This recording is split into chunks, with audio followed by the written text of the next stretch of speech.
Hello, and welcome to the Angus and Pete Show. Views and opinions are strictly those of the presenters and their guests and should not be taken as advice. Goodness knows, we're not qualified to advise you about anything. Side effects may include mild amusement and occasional enlightenment with feelings of embarrassment, apathy, disappointment, and pity. Welcome to episode 12. I'm Angus Pacey. And I'm Pete Brown, and we are the Angus and Pete Show. The place where you can listen to two guys chatting about that riveting world of customer engagement. You know, customer engagement, otherwise known as call centre, contact centre, customer service, customer experience, CX, or whatever else you're calling it this week. And if you want to find out more about us, just check us out on LinkedIn. Angus, start us off on the postbag. Yeah, this is interesting. Mike from Berlin pinged me and highlighted a correction that is required, Pete. He said the German flag is not black, red and yellow. It is black, red and gold. I think, Mr. Brown, a apology is required.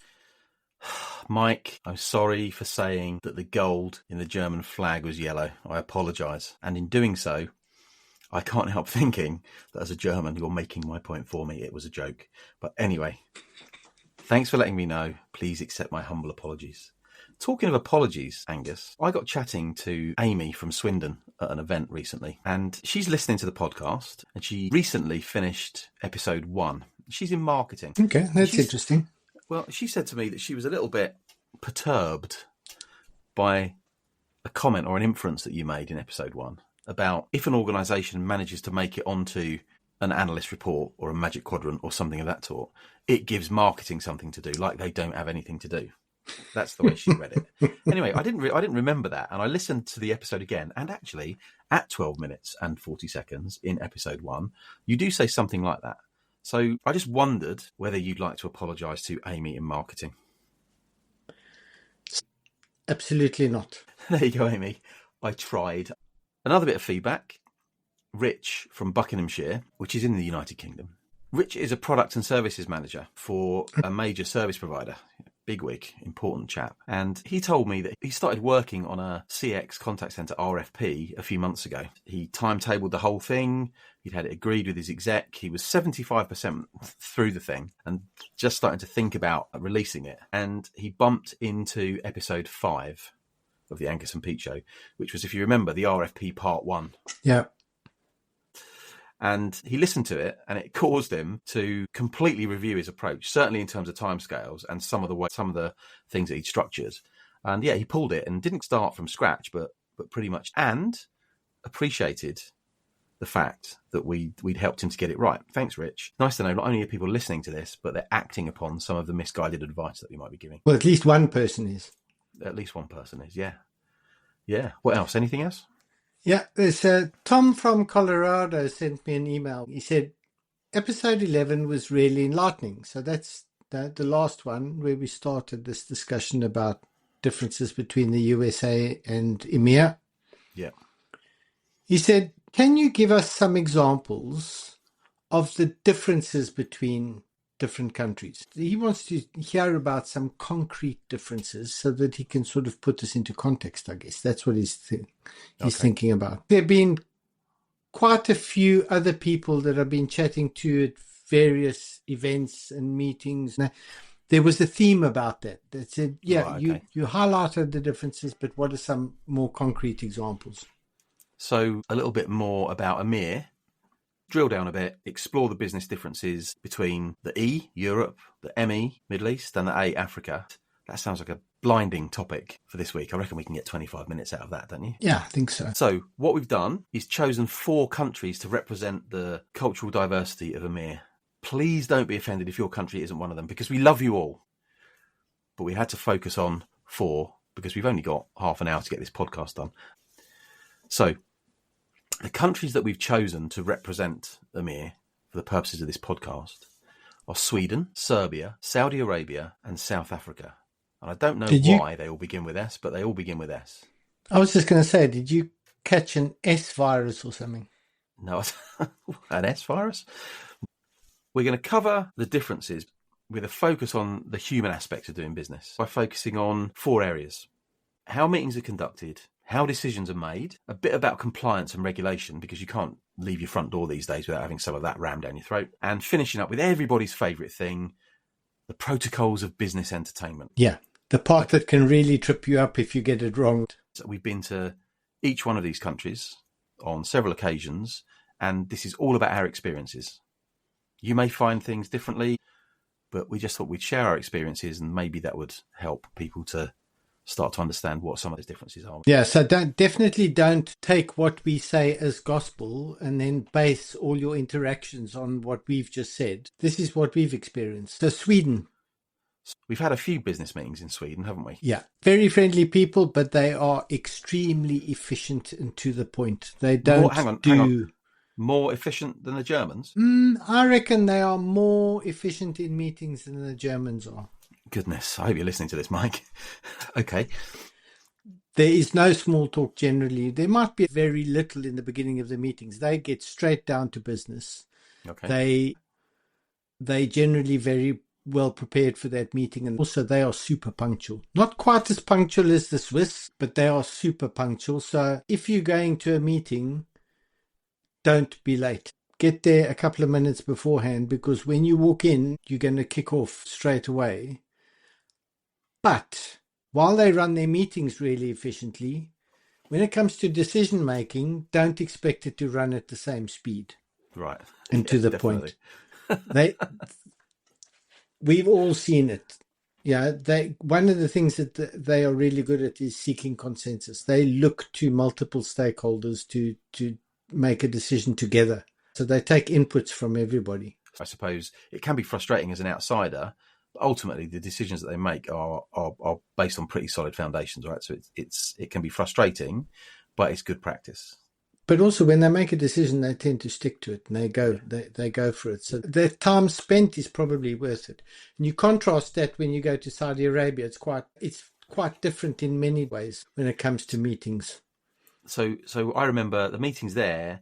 There's a lot of small talk, maybe a bit of cardamom tea, a little bit of a chat, a big emphasis on that personal relationship thing, and also a big emphasis on the hierarchy of the people in the room. So knowing who people are and what the pecking order is, do your homework on who's who in the room. It will pay dividends when you actually get there. That's my experience for sure. And they're also quite open about family, cultural topics. I found the Saudis very interested to know what we thought about their country from outsiders coming from the West. So all of that goes before you actually engage in a business discussion. Everybody kind of gets to the venue or to the meeting room kind of on time. Give or take a couple of minutes, they get there. But that doesn't mean the meeting starts when they arrive. Then you stand Sure. Then you stand around and chat, and some of them will be sitting on their laptops doing some work until I can't remember what happened. I think we had to say, right, let's start. But everybody will chat and catch up. The other thing is, whilst punctuality is valued, starting too early isn't, right? That's something I've definitely noticed. They need a little bit of time to get going in the morning, and I have to say, I'm definitely one of those people who have the deepest empathies with that way of doing business. No one likes getting up too early, do they? Bit of a run-up is required. Exactly. But you know what? From a timing perspective, if you're running a meeting that's whole day, which we were doing, there's certain times that come up during that day which absolutely have to be kept to. So in Saudi Muslim community, prayer times are not flexible. I remember one of the technical guys doing a technical session, and he was going full flow, and it was 3 minutes to 12. 12 o'clock was prayer time. I was standing at the back of the room, jumping up and down, going sort of, stop, you need to stop. And he said to me afterwards, why did you interrupt me? Yeah. And the decision-making process there is quite hierarchical. It takes time. Similar to Sweden, though, consensus needs to be built. Right. What about South Africa? Very friendly people. It's very diverse. Tell me, I've forgotten, how many official languages has South Africa got? 11 official languages. I think going into meetings in South Africa, two things that I would say. One, they tend to be punctual. So if you've got a 10 a.m. meeting, the meeting is 10 a.m. And then when you get into that, they've definitely taken a bit of a leaf out of the Saudi book.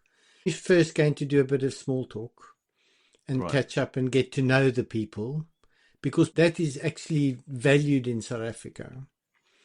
But if you're going to do small talk, you better brush up on your sports, because South Africans are sports mad. And it's not only football. If you're listening to this in the UK, it's called soccer. And rugby and cricket are the three main sports. And generally the locals are very up to date. They know what's going on and they have an opinion.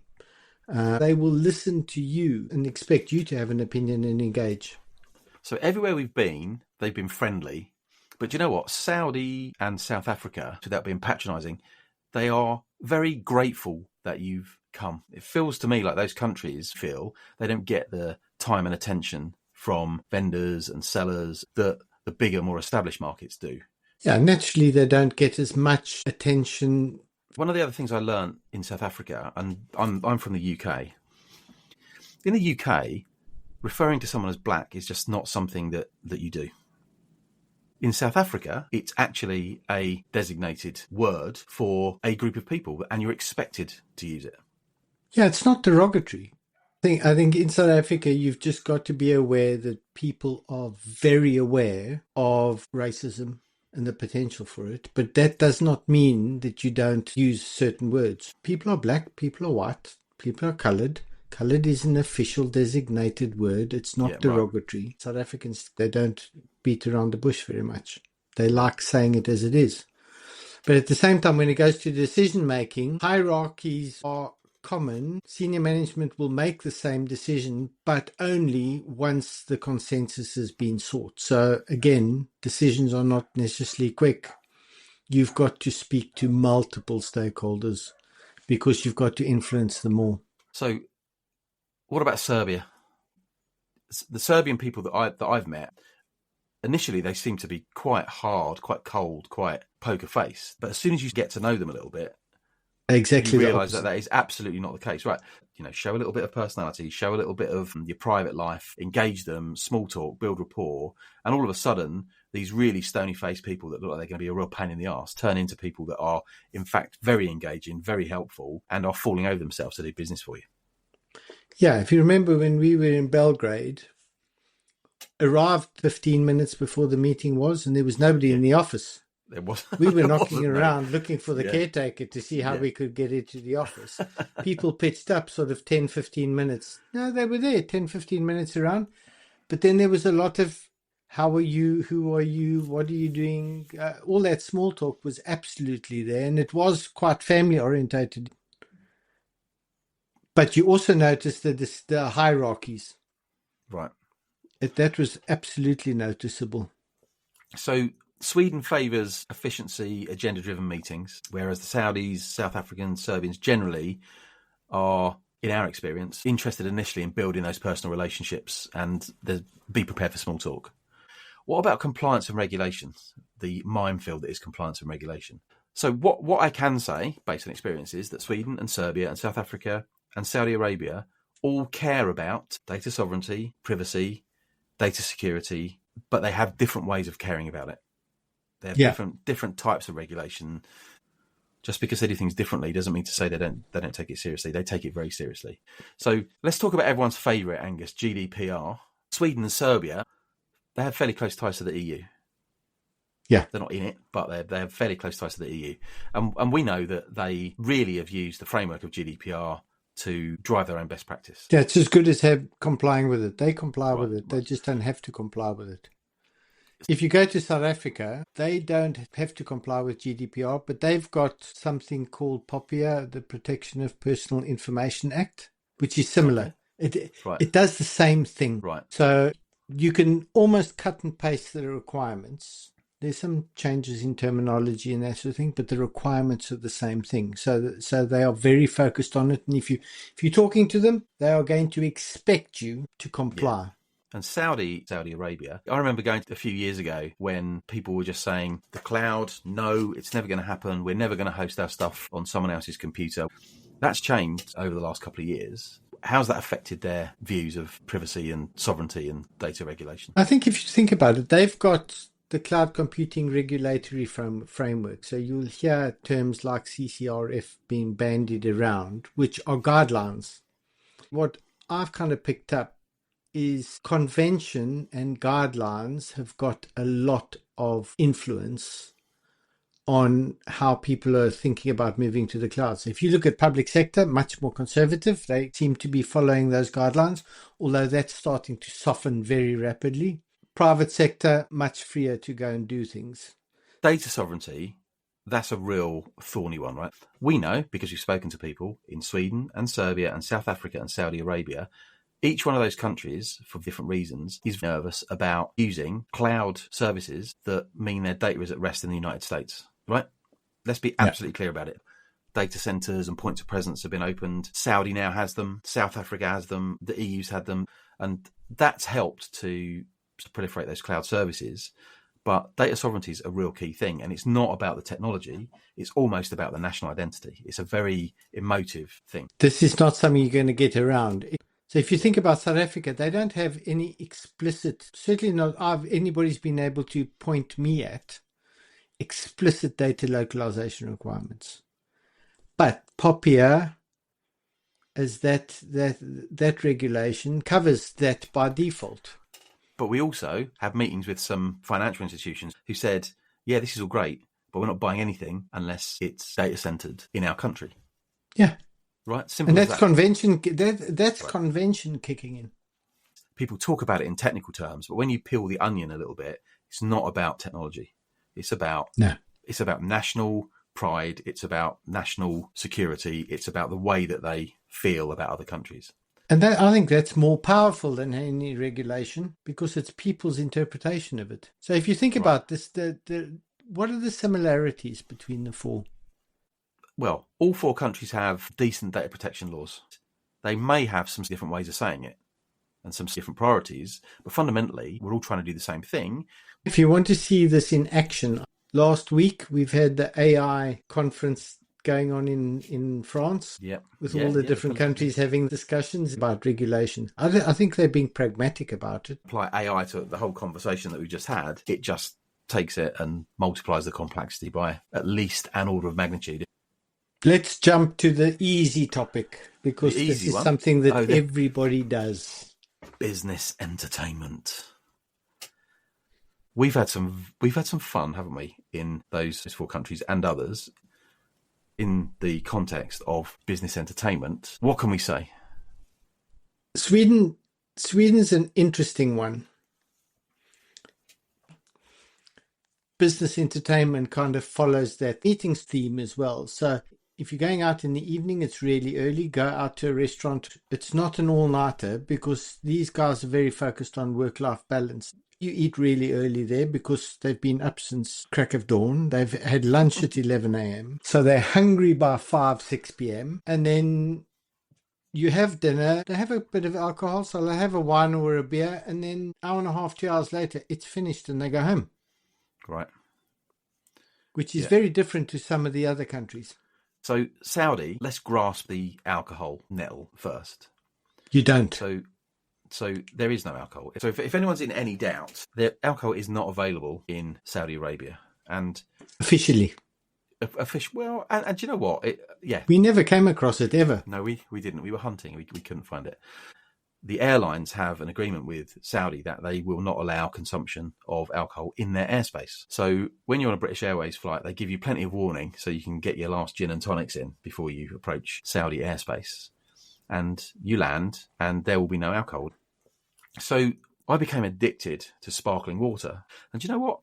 Going out and eating the food, and the food is great. You know, that whole Mediterranean, Middle Eastern diet that goes on there. Eating that without a glass of wine doesn't get in the way of a good time. We've had some very nice dinners, some pretty raucous times. I remember coming out of a restaurant at, 11:30, 12 o'clock, and the guys are like, yeah, we're going to a shisha bar. And in we go, and they're smoking on their pipes. I don't smoke myself, but I sat and watched other people do it. And another litre of sparkling water gets another consumed. litre of sparkling water, and let's maybe even squeeze some lemon in it this time to give it a little bit of a zhuzh. And It was great stuff. And that's where you build the relationships. Yeah, and if I had to say anything to somebody going to Saudi for the first time, make the effort to go to where the locals go, not the standard settings. Get them to take you where they go with their families, because it's really interesting, but also you build that relationship and you build trust, and that's really important.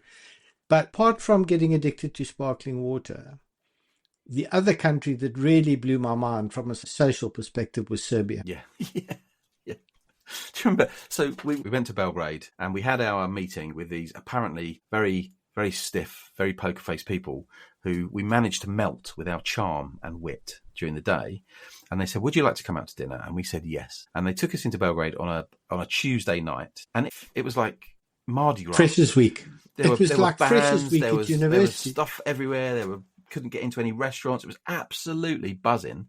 I'm like, oh, what's going on? Is there something special going on? And he's like, no, this is what it's like every day. You should come here on a Saturday. It's a little bit busier. And it was just full on. The other thing is that the meals were long and the food never stopped coming. And nor did the alcohol. Right. Well, I was going to say toast. They like a toast, don't they? And let me tell you, you can be easily sucked into the toasting culture. You need to pace yourself and you need to understand what you're drinking. And they've got some local liquids that are very dangerous. But again, it just builds that social rapport. South Africa, you seem to be able to get every type of meat that you've ever seen on a David Attenborough documentary in a restaurant, which is always quite interesting to me. Food's good. People just stay friendly, right? When you go out. Yeah. I mean, if you think about South Africa, is so culturally diverse. Yeah. Socializing is the one common thread. Everybody says it's an important part of building business relationships. It comes back to getting to know how you think and whether I can trust you. Yeah. But also be prepared. You can be invited to go to a formal dinner in a really nice swanky restaurant, or you could be invited to somebody's house to go and have a braai or a barbecue, for those of you that don't understand how to actually cook meat on a fire. It's expected that you participate. Have a chat, have a beer. If you don't want a beer, that nobody will say anything about that. It's very inclusive. I think this is just one of those things. Everybody's included. And you're going to A, get a lot of meat. B, if you do go to a braai or a barbecue, do not expect it to be over in 1 or 2 hours. Those events go on for quite a long time. So the run up to actually putting something on a fire might be a lot longer than you anticipate. But just go with the flow. You're going to get exposed to different traditions and customs, and just enjoy it. So in a nutshell, the business entertainment culture sort of reflects the meeting culture. So Sweden's characterised by, again, it's informal, but it's brief, and there's definitely a feeling that work-life balance is important there when it comes to spending time with families. Work is work, home is home, and business entertaining is definitely work. Saudis, they like formality, but taking time to go to, as you said, those places that the locals eat at, the people that are taking you out really go to, it's definitely worth doing. And just keep an eye on the whole adherence to Islamic practices and culture. So if you look at Serbia, your business entertainment is going to be a long session. And if you are not careful, they will pour volumes of alcohol down your throat. Yeah, indeed. We were very careful, weren't we, Angus? Yeah, we were. Extremely. We had to work the next day. And South Africa has got that diversity. It's both formal and informal. It's a bit of everything, actually. And one of the things that I found quite difficult to gauge in all of these areas is, without wishing to sound too much like a drama queen, what do you wear, Angus? What do you wear? Business casual in South Africa is there. Yeah. That'll get you out into the restaurants and the more formal settings. If somebody invites you to a braai, a barbecue at home, please do not wear a jacket. You will look like a proper European nerd. Right. I remember that. Let's get to the takeaways. Punctuality. Across all 4 countries. Sweden, agenda-driven meetings, really to the point. They crack through it.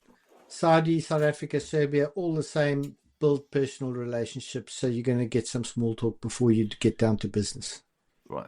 In decision-making, Sweden seems quite big on seeking consensus, whereas the other countries, Saudi Arabia, South Africa and Serbia, have a more hierarchical structure to the way that they make decisions. All 4 countries take data protection, data security, privacy very seriously. There are variances, but that doesn't mean their approaches or their regulations are any better or worse than anyone else's. They're all effective. They all have their requirements, and you really need to be aware of how important those things are when you go there. And then we've got business entertainment. Sweden, they more informal with their business entertainment, but remember work-life balance. So don't expect an all-nighter. They will have dinner and then they will go home. Saudi, extremely hospitable, and just remember you've got Islamic practices in the background, so please do not complain if you do not have your choice of wine, beer, or whatever other alcoholic beverage you prefer. Get into the practice of sparkling water. Serbia, they love a bit of hospitality, and lengthy meals and alcohol are a thing you really need to practice on. And actually, to be fair, they respect you if you don't drink. They just laugh at you behind your back. Yeah. They won't say anything. They'll just pull faces. Yeah. And then exactly. South Africa's diverse. You're going to get formal and informal gatherings. It's very inclusive, and just go with the flow. So we'll be back next time with episode 13. In the meantime, please follow the Angus and Pete Show on our LinkedIn page for news, notifications, and message us directly. Tell us what you think. Tell us what you don't like. Tell us what you like. Tell us what you want us to talk about, and keep the post bag bulging. The show's available on all your favorite podcast platforms. So please like, subscribe, and share. Do us a favor and repost our posts, please, to help us spread the word and get our egos going. But Pete, hold on. We can't go yet. It's joke of the week time. It's joke of the week time. Well, do you know what? I tried to find a joke that was about a Swede, a Saudi Arabian, a Serb, and a South African walking into a pub, and I couldn't. So I decided to tell my American businessman coming to Europe joke. Well, that's only fair. You picked on the Germans last time. I didn't pick on the Germans last time. So here's the joke. An American businessman is planning a trip to Europe. And he does a bit of research, and he gets the impression that nothing is for nothing. You pay for everything. He's going to get nickeled and dimed to death. So anyway, he arrives at the hotel, and he's checking in, and he says to the receptionist, what's the Wi-Fi password? And the lady receptionist said, you need to buy a drink first. So he storms off to the bar, buys a beer, comes back, stares her in the face, downs it in one, looks at her with contempt, and says, what's the Wi-Fi password? And she says, you'll need to buy a drink first. All lowercase, no spaces. There you go. Cheers, Angus. Cheers, Pete. Thanks for tuning in to the Angus and Pete Show. Remember, it's based on the personal views and opinions of the hosts and their guests. If you're feeling aggrieved or litigious, take a chill pill. There's already enough stress in the world.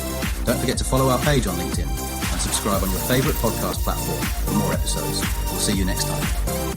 Oh, and tell your friends.